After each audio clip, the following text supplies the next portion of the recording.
Austin Taylor here with Dynamic Drains, Plumbing and Drain Experts, where the best customer is the educated one. Today I wanted to talk about toilet clogs and a very good way to deal with them with a toilet auger, specifically a 6-foot telescopic toilet auger. This is much better than the traditional plunger because it can remove a foreign object or break up paper much more effectively.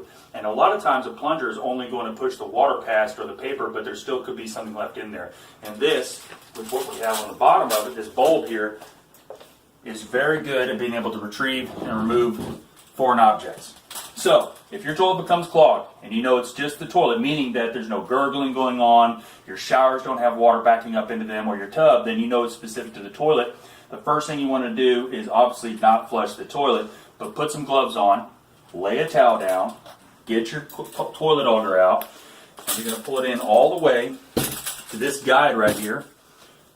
And this guide, the reason it has the rubber on the bottom is to protect from the trap being, or the glaze rather, on the toilet being scratched. Toilets are very susceptible to scratches from bare metal. So first what you're going to want to do is pull this out all the way. And if the water is discolored, this can take a little time to determine where exactly the hole is for the trapway. But you're going to want to fish it in there like so. Get your hands a little wet.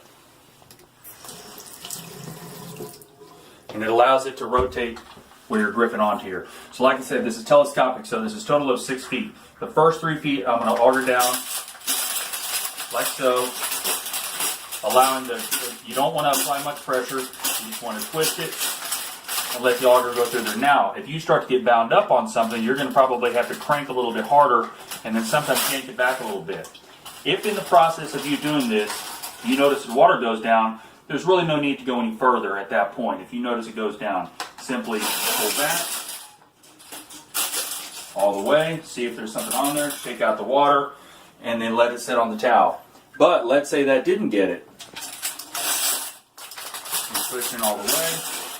This is where the telescopic part comes in. You have this little button right here. You push this button, allows you to extend this out, and push an additional 3 feet in. And hopefully that'll get it. And now if it doesn't, that might be the time to either try it again, or it may be time to call a plumber to where they can pull the toilet and do a little bit more invasive work with more mechanical means. But hopefully this will get it, and hopefully this will save you some time and money from having to deal with any unnecessary service calls. Anyhow, hope that helps. Austin Taylor, Dynamic Drains, Plumbing and Drain Experts. Have a good day.